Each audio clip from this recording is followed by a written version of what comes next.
Have you heard of Gestalt Language Processing, echolalia, or scripting? And do you wonder how they are all related? Today, we're talking about those issues.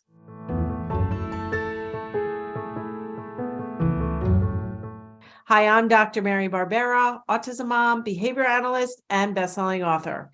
Each week, I provide you with some of my ideas about turning autism or signs of autism around. So if you haven't subscribed to my YouTube channel, you can do that now.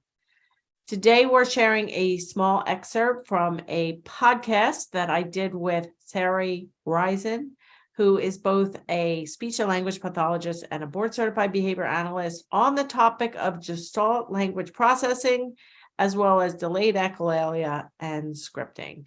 So let's get to that. Can you tell me and our listeners what it is, why all of a sudden we're hearing more about it, and then, is it really a thing? Is it something different? Is it just what we're doing with a different name? Okay, great. So when it first got popular, I don't know, maybe 2 years ago or about a year and a half ago, I was like, well, okay, are they just talking about kids who use scripts, kids who use chunks? So sequences of words that they've memorized? Because, okay, I've seen that. But why is this controversial? And also, why are people so excited about it? So I decided to watch Dr. Marge Blanc. She's the founder of this method, of this approach. And how do you spell Blanc? B-L? B-L-A-N-C. I could be saying it wrong. It might be my Canadian heritage that's getting me to say Blanc instead of maybe it's blank. I don't know. So Dr. Marge Blanc, and I'm assuming she's an SLP. She is an SLP, yes. Okay. Which her PhD, so I think, in SLP. Coined this or started talking more about it and started studying it. Okay. She's the one who started talking about it as an intervention approach, and she cites previous authors from the 70s and 80s who, in her approach, or according to her thinking, they got the idea of these Gestalt language processors starting. And I can go into a bit of that as well. Okay. So I watched a webinar by her, and there's a free webinar through the New Jersey ACE. I'm not sure what ACE stands for. I think it's a parent organization in New Jersey for people with autism. Okay. We can try to find that and link that in the show notes. Yeah. So that's the first thing I watched. And when I watched it, I realized, okay, it's not just that we're using these scripts sometimes. We're trying to encourage kids to use them more. There's more to it. And at that point, I became a little bit concerned about some of the aspects of it. So there's some great aspects to it. There's the idea that we really want to figure out what our kids love and what they're interested in, and be a detective and learn all about them, and that's amazing. And we want to make our interactions with them super fun and motivating, and we share that idea as BCBAs. But as I said, there's some concerning points. So first, the idea that there are some people who are Gestalt language processors, and that they learn differently than other people. This idea was started, Dr. Blanc talks about how it was first talked about by Dr. Ann Peters. I believe she was a linguist or maybe a psycholinguist. And so she wrote about how there was a continuum between people who are who use mostly analytical processing, so what we usually think about, so kids who learn a single word and then they start putting together two-word utterances and move from there, versus people wwho use mostly Gestalt, what she called, did she use that word? I don't think she had coined the word Gestalt yet. No, I think she actually had. I can check that for the show notes though. So on the other end, there were kids who learned chunks of language, and she talked about that it's not that you're necessarily one or the other, you use both. And I don't think anyone would argue with that. Like, I certainly see that with my daughter. She'll, the other day she put on her boots and said nice and warm. I don't think she knows the word nice. I don't think she knows the word warm, but her nanny had been saying their boots are nice and warm. And I think we've all seen that. We've certainly also seen that in our children and clients with autism. But the idea that this therefore indicates some difference in learning or a difference in what type of teaching a person is going to benefit from, I don't think we have evidence of that. Right. And, you know, it really does go hand in hand. That's why I'm getting a lot of messages, because I am producing things about scripting and delayed echolalia. And so even when I had Tammy Casper, who is another SLP BCBA on the show, we can link that in the show notes. That was all about apraxia.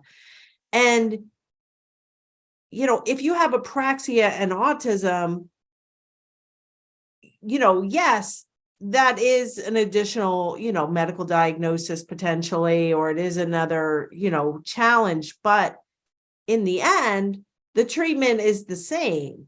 So, we still have to go down to things they like and nouns, and then we build actions, and then we build, and we build articulation, and we work with a speech and language therapist to help us. So I kind of see this, and I have a son with autism, as you know, and I kind of see this as you have a child with autism or a toddler showing signs who is also scripting. But as Sari pointed out, your daughter does not have autism and she's 2.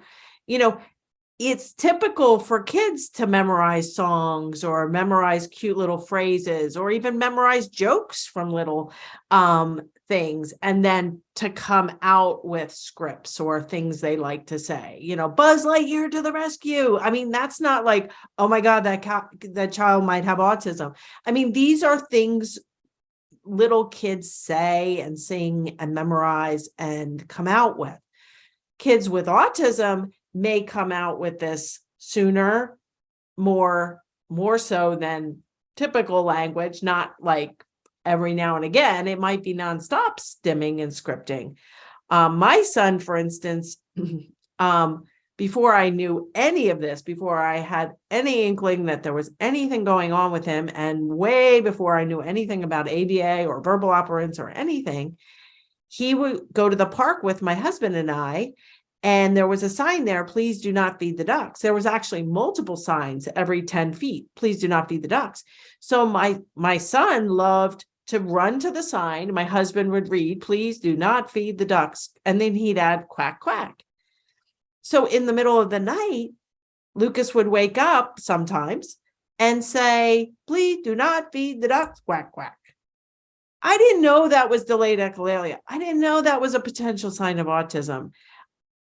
I didn't know how to get him to say it. And the other thing I did was, I was like, I'm going to count all those words as his bona fide words. Please do not feed the ducks, quack, quack. I'm like, there's 8 words. People count sentences when it's scripting. Mm-hmm. They like, it can force a parent like me into a state of denial, because when you get asked, are they talking in sentences? Oh yeah, they're talking in sentences, but they're scripts. And so it is concerning when people message me and say, well, my son learns differently. He learns through scripting. And then, can kind of, I just don't know how to respond.